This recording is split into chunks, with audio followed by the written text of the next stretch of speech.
शांती. आपल्या भ्रुकुटीच्या भालावरती, राजसिंहासनावरती म्हणजे शरीराच्याच मध्ये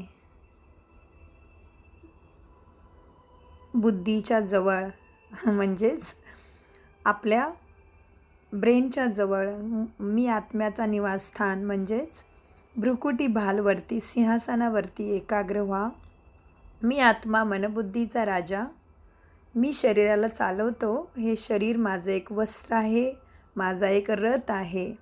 तर आज बाबा आपल्याला मुख्यतः सांगतात, मुलांनो, परमात्माय नमः बोलतात याचा काय अर्थ असावा आणि ब्रह्मदेवताय नमः, विष्णुदेवताय नमः, प्रत्येक देवी देवताला त्यांचं नाव आहे आणि परमपिता परमात्म्यालाच फक्त दुसरं नाव नाही आहे. परमपिता परमात्माय नमःच का म्हणतात? आणि बाबा सांगतात की कामवासनेमध्ये नाही जायचं. कामना म्हणजे मनसा वाचा कामनाने पवित्र बनायचं आहे. म्हणजेच कर्म तर शुद्ध करायचीच आहेत, कामवासनेमध्ये तर जायचंच नाही आहे. परंतु मनाने, बुद्धीनी, व्रतीनी, कृतीनी, दृष्टीनी सुद्धा शुद्ध बनायचं आहे. असं नाही की तुम्ही पालना करत आहात शुद्धीची. शुद्ध आहार, शुद्ध व्यवहार, शुद्ध विचार असायला पाहिजेत. कारण भगवंत साक्षात पवित्रतेचा सागर आहे आणि तो तुम्हाला अनेक जन्माच्या प्रतिज्ञानंतर, अनेक जन्माच्या प्रार्थना, भक्ती, कीर्तन, भजन आपण केलेलं आहे, त्याचंच फळप्राप्ती म्हणूनसाठी आता आपल्याला परमात्मा प्राप्ती झालेली आहे. परमात्मा प्राप्ती म्हणजेच जीवनामध्ये मुक्ती, जीवनमुक्ती, सद्गती, सद्बुद्धी. परमात्माचं हे ज्ञान प्राप्त होणं म्हणजे जीवनामध्ये सगळं काही मिळणं असं आहे त्याचा अर्थ. आणि हे कलियुगातलं जीवनसुद्धा सुखी होणं आणि येणारे अनेक जन्म हमेशा आपल्याबरोबर आपलं संपूर्ण कुळ सुखामध्ये राहणं, याचा तो सार आहे. म्हणूनसाठी आता भगवंताचं बनून त्याला ओळखूनसुद्धा बाबा सांगतात की तुम्ही अपवित्र बनू नका. म्हणजे अपवित्र शब्द, अपवित्र विचार, इतरांच्याबद्दल जलसीची भावना, वाईट भावना, इतरांची निंदा करणं, वाईट दृष्टीनं बघणं, दुसऱ्याचं वाईट व्हावं हे मनामध्ये चितणं, किंवा एखाद्याच्याबद्दल बदलेची भावना ठेवणं, किंवा दुसऱ्याचं वाईट करण्याची वृत्ती, तर हे सगळं मनामध्ये सुद्धा दुसऱ्याबद्दल वाईट चितणंसुद्धा अपवित्रताच आहे. म्हणूनसाठी आपल्या प्रत्येक कर्मावरती, दृष्टीवरती, कृतीवरती व्यवस्थित लक्ष ठेवायचं आहे. आपलं मनसा वाचा कर्मनाच श्रीमतच्या अनुसार, बाबांच्या मुरलीच्या शिकवणाच्या अनुसार चालवायचं आहे. तर आता एकाग्र होऊया. मन बुद्धीचा मी राजा, म्हणजे मनबुद्धी मी आत्म्याच्या ऑर्डरप्रमाणे चालले पाहिजेत ना. म्हणूनसाठी बाबा आज स्वराज्य अधिकारीचं महत्त्व पण सांगतात. बाबा सांगतात तुम्हीच स्वराज्य अधिकारी बनता, म्हणूनसाठी तुम्हाला असं सुखशांतीचं राज्य प्राप्त होतं. आणि स्वराज्य अधिकारी म्हणजे प्रथम आपल्या मनावरती आणि बुद्धीवरती काबू करणं, बुद्धीला नियंत्रित करायला शिकणं. म्हणजे दुनिया म्हणते ना, मन तर बेलगाम घोडा आहे, पण त्या घोड्यालासुद्धा एकाग्र करून, त्याला शांत करून, त्याला स्वधर्मामध्ये टिकवायला शिकणं. म्हणजेच स्वराज्य अधिकारी म्हणजे सुखशांतीचं राज्य प्राप्त करणारे राजा महाराजे बनतो आपण. तर आता या तुमच्या स्वराज्याच्या सिंहासनावरती मनबुद्धी एकाग्र, मन शांत, बुद्धी एकाग्र. प्राणेश्वर परमपिता, माझ्या प्राणांचा नाथ, अमरनाथ, भोलेनाथ, शिवबाबा ब्रह्माच्या शरीरामध्ये माझ्या समोर बसले आहेत. म्हणजे माझं किती उच्च भाग्य आहे बघा. जिथे भगवान स्वतः शिकवायला येतो तिथे काय उणं राहणार. तर त्या भगवंताची शिक्षा घेण्यासाठी आपल्याला मात्र सादगी, सुंदरता, शुद्धता मनामध्ये धारण करायची आहे आणि व्रतीमध्ये आणि कृतीमध्ये सुद्धा. तर आजची मुरली आहे 29 नोव्हेंबर 2022ची आणि आज मुरलीचं शीर्षक आहे, गोड मुलांनो, तुम्हाला मनुष्यापासून देवता बनायचं आहे. मनुष्य दैवी गुणांना मॅनर्स धारण करा. मनुष्य दैवी गुणांना म्हणजेच तुमच्यामध्ये मॅनर्स धारण करा. मॅनर्स म्हणजे दैवी गुण, समज. आसुरी अवगुणांना सोडून द्या, पावन बना. प्रश्न आहे, दैवी गुणांना धारण करण्याची परख कोणत्या एका गोष्टीद्वारे होऊ शकते? उत्तर, सर्व्हिसद्वारे. कुठपर्यंत पतितपासून पावन बनले आहेत आणि कितींना पावन बनवण्याची सेवा करता चांगले पुरुषार्थी आहात की अजून आसुरी अवगुण आहेत, हे सर्व सर्व्हिसद्वारे माहिती होते. तुमची ही ईश्वरीय मिशन आहे दैवी गुणांना शिकवण्याची आणि स्वतःही शिकण्याची. गीत चालले आहे ओम नमः शिवाय. ओम शांती भक्ती मार्गामध्ये महिमा करतात शिवाय नमः. उच्च ते उच्च शिव त्यांनाच शिव परमपिताय नमः म्हटलं जाते. ब्रह्मदेवताय नमः, विष्णू देवताय नमः म्हटलं जातं आणि शिव परमात्माय नमः म्हटलं जातं. फरक झाला ना. परमात्मा एक आहे, ते उच्च आहे, त्यांची महिमासुद्धा उच्च आहे. यावेळी उच्च ते कर्तव्य करतात. त्यांचे धामसुद्धा उच्च आहे, नावसुद्धा उच्च आहे आणि दुसऱ्या कोणालाही परमात्मा म्हणत नाहीत. परमात्म्यासाठीच गायन आहे. हे पतित पावन येतात सुद्धा पतित दुनियेमध्ये आणि पतित शरीरामध्ये. पतित शरीराचं नाव आहे प्रजापिता ब्रह्मा. यांच्यामध्ये प्रवेश करून म्हणतात मी खूप जन्मांच्या अंताच्या साधारण मनुष्य शरीरामध्ये तुम्हा सगळ्यांना सद्गती देण्यासाठी प्रवेश करतो. सूक्ष्मवतनवासी संपूर्ण ब्रह्मामध्ये मी येत नाही. स्वतःच म्हणतात याच्या खूप जन्माच्या शेवटीच्या जन्मामध्ये मी याच्या शरीराचा आधार घेऊन याच्या वाणीद्वारे तुम्हाला हे सद्गतीचं ज्ञान म्हणजे श्रीमत देतो. खूप जन्म घेतातच राधाकृष्ण.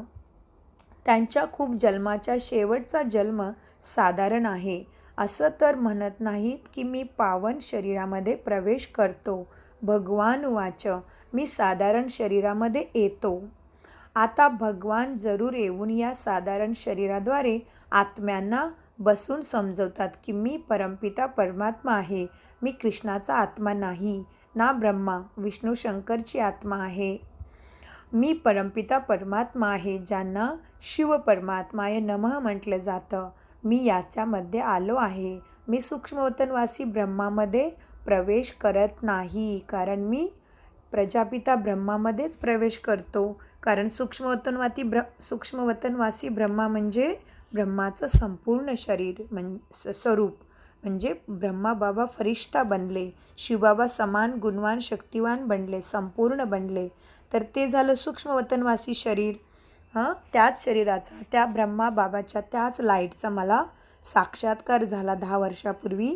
तेव्हाच मला हे ज्ञान समजायला लागलं. नाहीतर माझे तर अंकलच ज्ञानामध्ये होते आजुळामधून. पण मला खूप वेळा ते सांगायचे, पण मला कधी आवडलं नाही.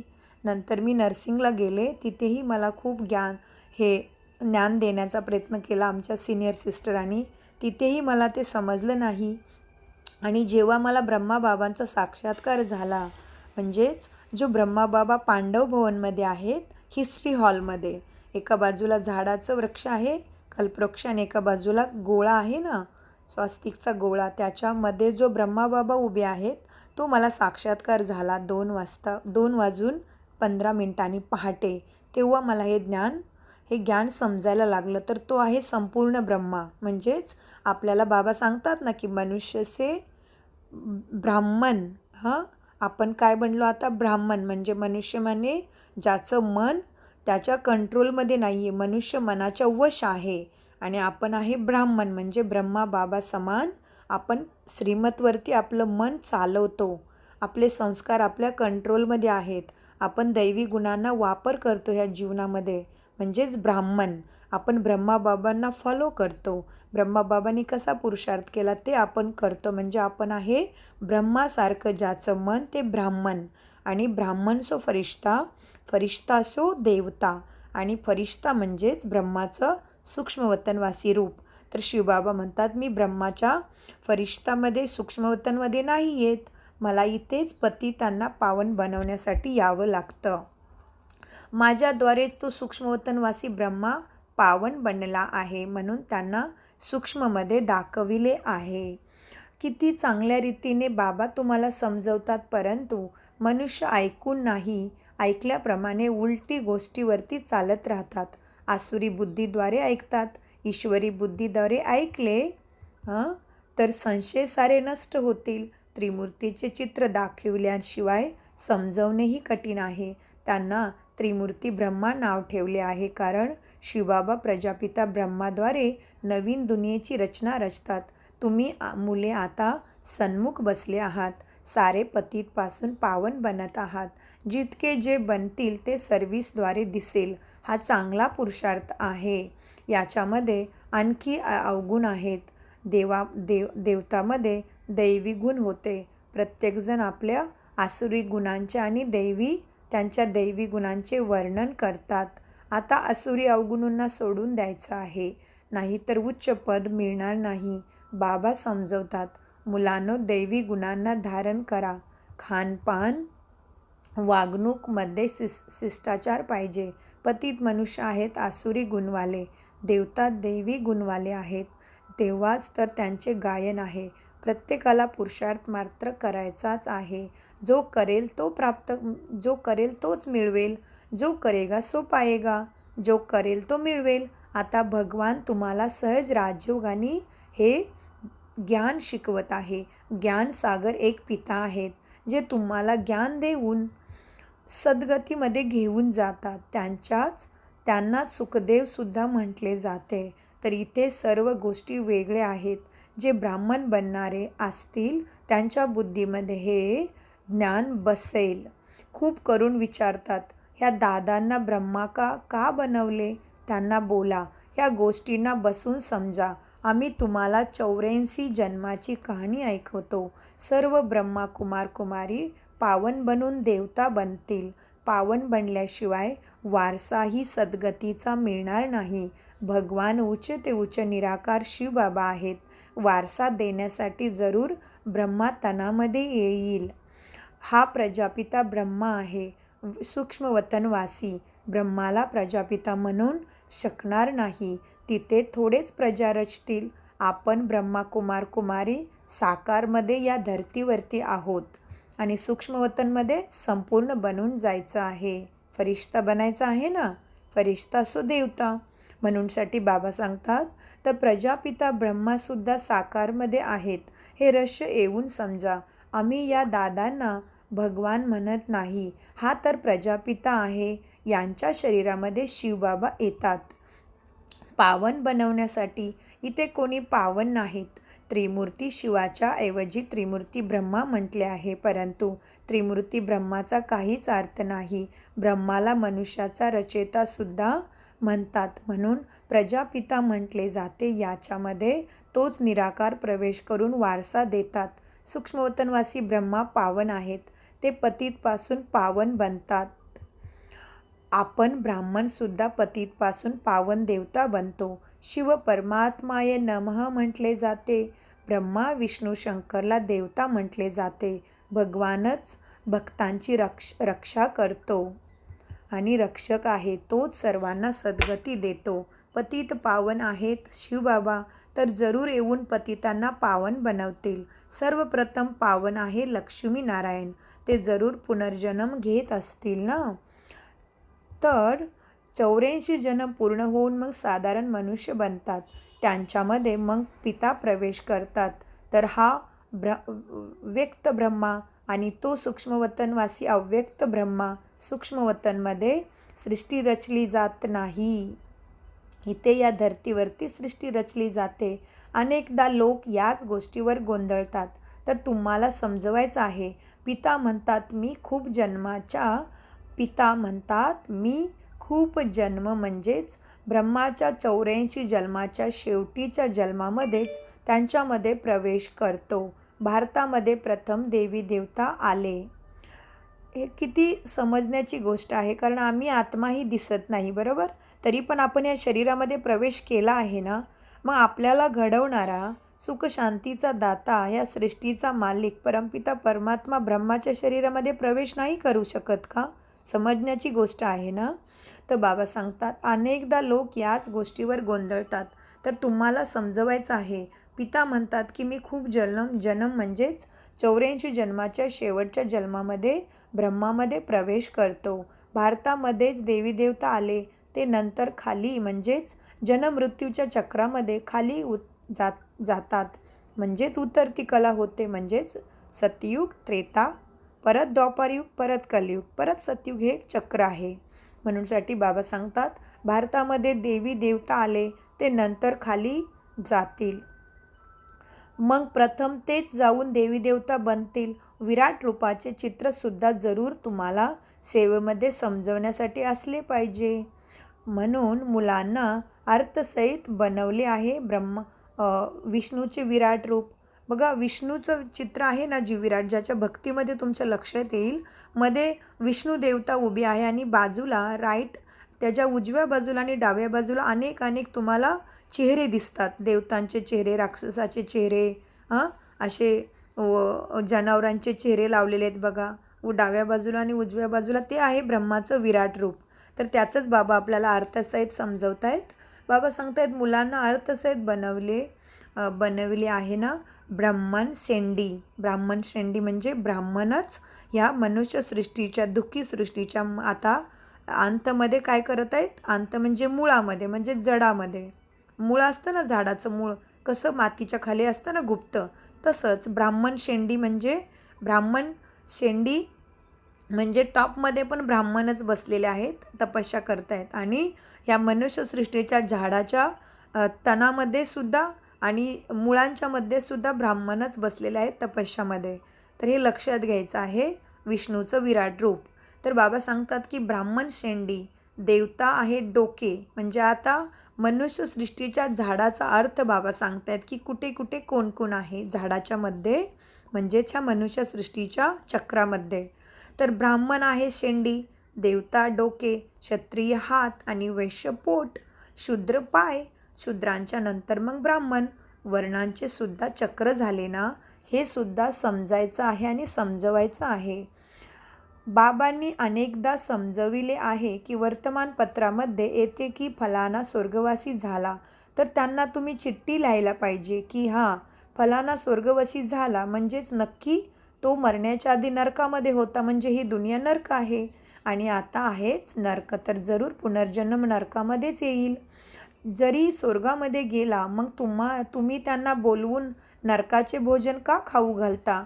आपल्याकडे पित्र जेवायला घालतात ना, तर बाबा आपल्याला पूर्ण अर्थ समजवत आहेत की कोणी मेला की म्हणतात की स्वर्गात गेला, म्हणजेच ह्याचा अर्थ मरायच्या अगोदर कुठे होता? नरकामध्ये. आणि परत त्यांना जेवायलाही घालताय परत इथलं नरकामधलं. तर बाबा सांगतात स्वर्गात गेला तर परत नरकामध्ये का बोलवता?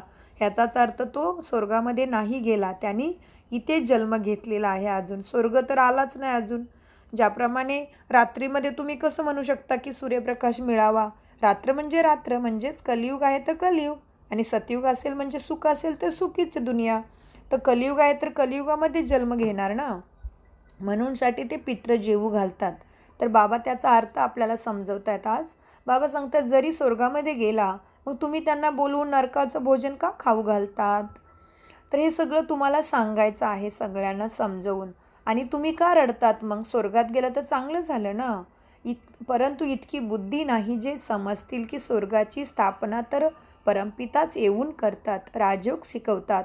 तुम्ही ब्राह्मण संगमवर पित्याद्वारे वारसा घेत आहेत सुखशांतीचा, बाकी सारे आहेत कलियुगामध्ये. संगमयुग म्हणजे आत्मा परमात्माला भेटतात, त्याला संगम म्हणतात, यालाच कुंभमेळा म्हटले जाते. तुम्ही ज्ञानगंगा, आता ज्ञानसागरातून निघालेले आहात, भक्तीमध्ये समजतात. गंगेमध्ये स्नान केल्याने पावन बनतात. पावन बनवणे तर तुमच्या मिशनेचे कर्तव्यच आहे. ही आहे ईश्वरीय मिशन. तुम्हीच पतित मनुष्यांना पावन देवता बनवतात. श्रीमतवर श्रीकृष्ण पतित पावन नाही, तो पूर्ण 84 जन्म घेतो. प्रथम आहेत लक्ष्मी नारायण, नंतर शेवटीचे ब्रह्मा सरस्वती. आदी देवी बनतात. आता या गोष्टी कोणी समजवल्या नाहीत. शिव परमात्माय नमः गातात सुद्धा. हे परमपिता परमात्मा, तुमची गतमेत सर्वांच्यापेक्षा वेगळी आहे असं गातात, पण त्याचा अर्थ समजत नाहीत.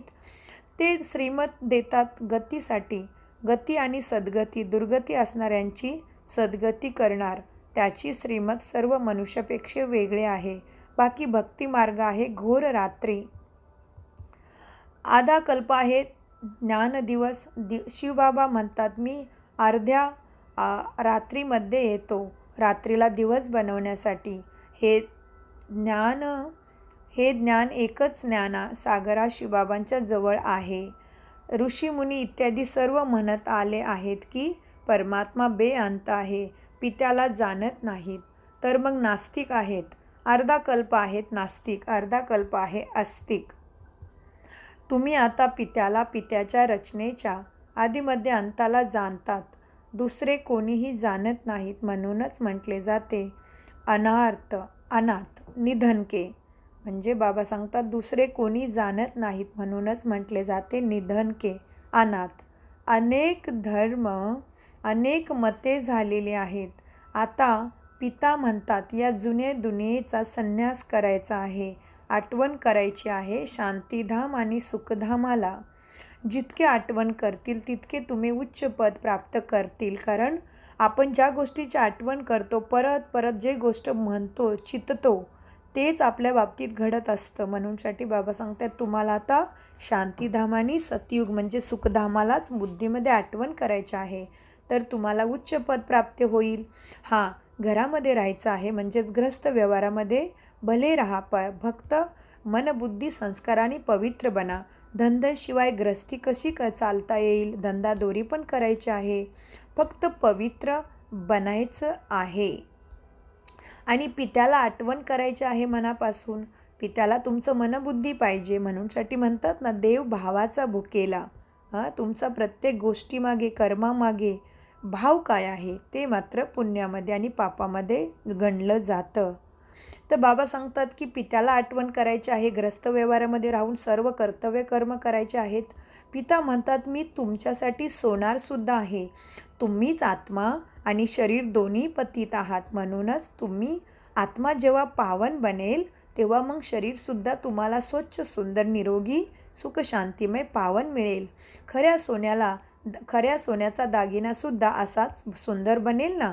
आता तर आत्मा आणि शरीर दोन्हीमध्ये आयरन एजड आहेत, म्हणजेच त्याच्यामध्ये विकारांचा अलॉय पडला आहे, म्हणजे मिलावट आलेली आहे आपल्यामध्ये. काम, क्रोध, ईर्ष्या, द्वेष, अहंकार हे स्वभाव कुणाला चांगले वाटतात का हो? स्वभाव. आणि याच्यामध्ये मात्र आपण त्याला व्यवहारामध्ये वापरतोय. आणि त्याच्या वश होऊन आपल्यावर कुणी तसा व्यवहार केला तर आपल्याला आवडत नाही. याचाच अर्थ शांत स्वरूप, शक्ती स्वरूप, प्रेम स्वरूप, सुख स्वरूप हे आपले स्वधर्म आहेत. म्हणूनसाठी बाबा सांगतात तुम्ही आता कसे झालेत?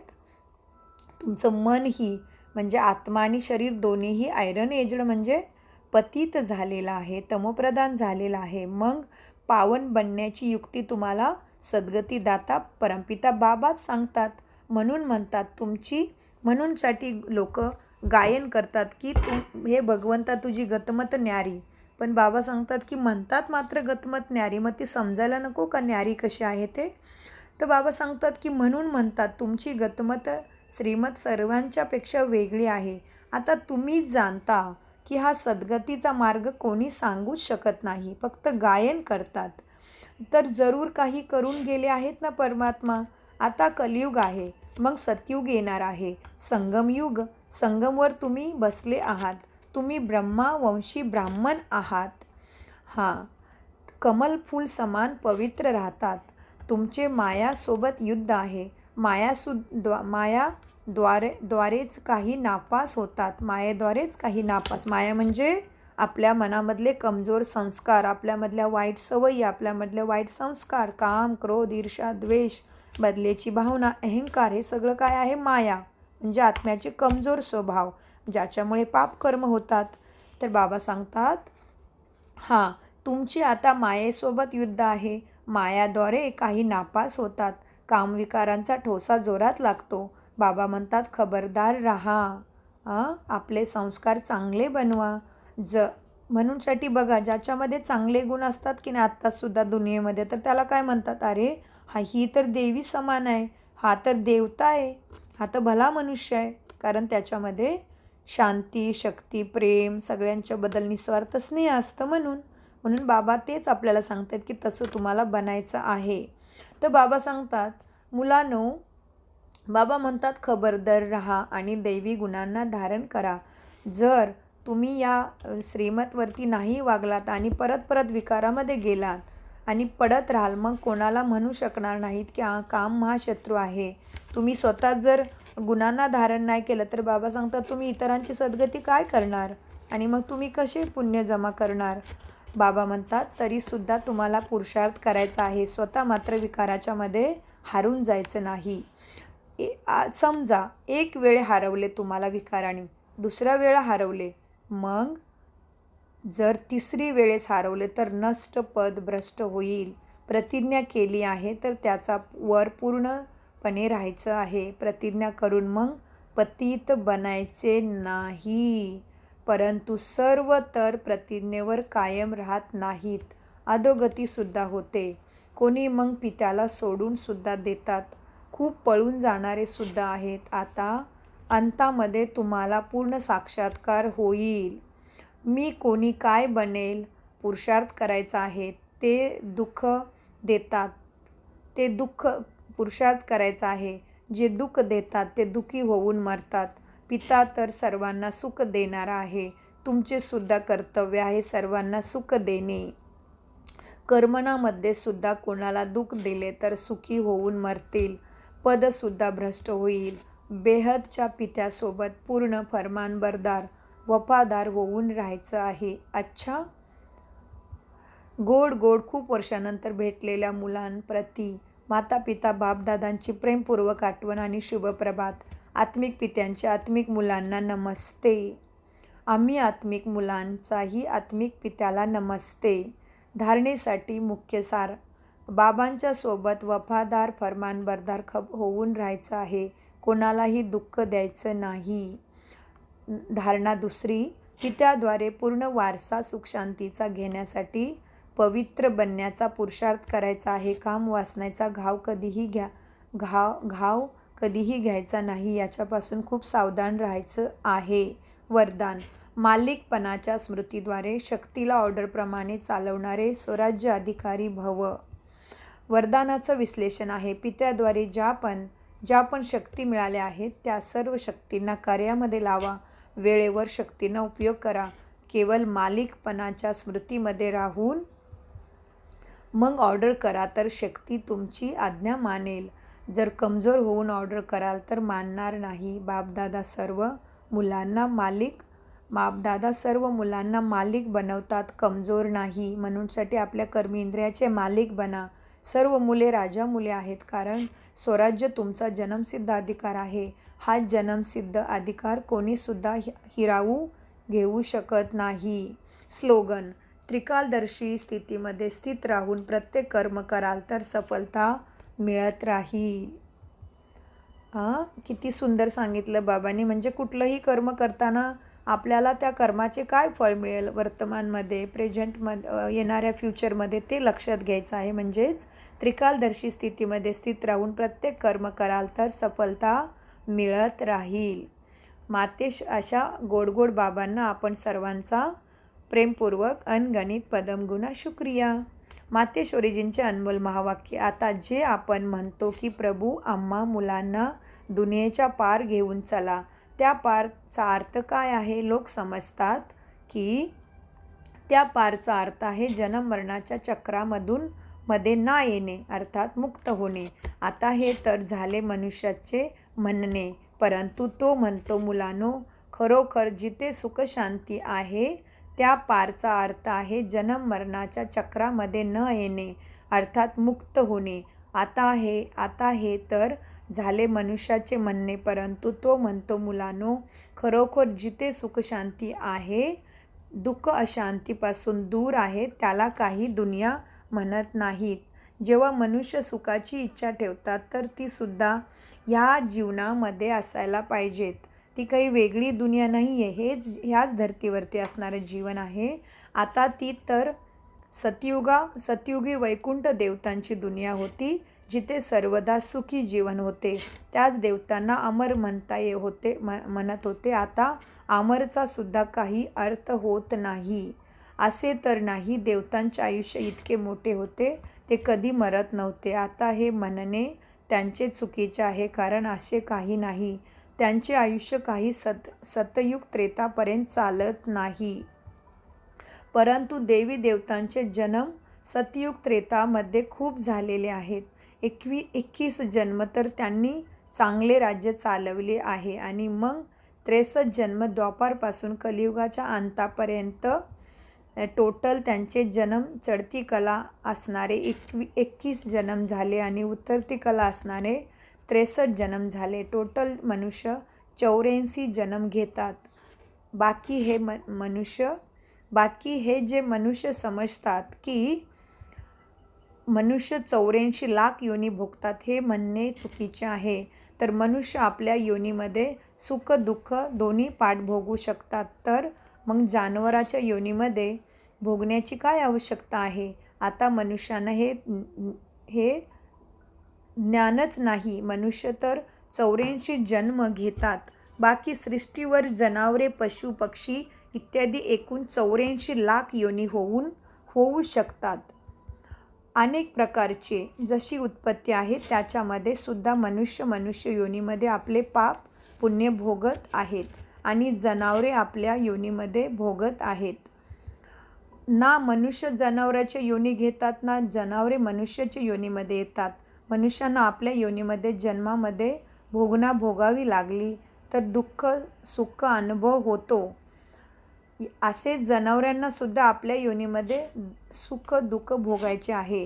कोणी कोणाच्या योनीमध्ये जात नाही तर मनुष्याला दुःख कशाला येईल परत? अगर मनुष्य जर पाप करून जनावराच्या योनीमध्ये गेला तर मग ह्या सगळे मनुष्य सुखी असायला पाहिजेत ना. ह्याचाच अर्थ क्लिअर आहे की मनुष्याची योनी मनुष्याची आहे, जनावराची योनी जनावराची आहे. परंतु याच्यामध्ये ही बुद्धी नाही की भोगना कोणत्या कर्माद्वारे झालेली आहे. त्याची भोगनासुद्धा मनुष्य अनुभव करतात, कारण मनुष्य आहे बुद्धिवान. बाकी असे नाही. मनुष्य काही 84 लाख योनी भोगतात. जड झाडसुद्धा योनी घेतात. हे तर सहज आणि बुद्धीची गोष्ट आहे. ही जड झाडांनी काय कर्म अकर्म केले आहेत ते त्यांचा हिसाब किताब बनेल. तसं पहा, गुरु नानक साहेबांनी असे म्हटले आहे, असे उच्चारले आहे की अंतकाल में जो पुत्र सिमरे ऐसे चिंता में जो मरे व सुअर की योनी में वलवल उतरे. परंतु या म्हणण्याचा अर्थ हा नाही की मनुष्य काही डुकराच्या किंवा सुअरच्या योनीला जातो असा नाही. परंतु सुअरचा अर्थ हा आहे की मनुष्याचे कर्मसुद्धा असे होतात की जसे जनावराचे कार्य आहे. बाकी असे नाही की मनुष्य काही जनावरे बनतात नाही. आता तर मनुष्यांना घाबरवण्यासाठी असं शिकवलं जातं ताकी मनुष्य उलटे कर्म नाही करावे. तर आपल्याला ह्या संगमाच्या वेळेवर आपल्या जीवनाला बदलून पाप आत्मापासून पुण्य आत्मा बनायचा आहे. अच्छा, तर अशा सर्वांना मम्मा बाबांना आणि बापदादांना आपला अनगणित पदमगुणा शुक्रिया आणि तुम्हा सगळ्या फरिश्त्यांचा पण शुक्रिया. ओम शांती.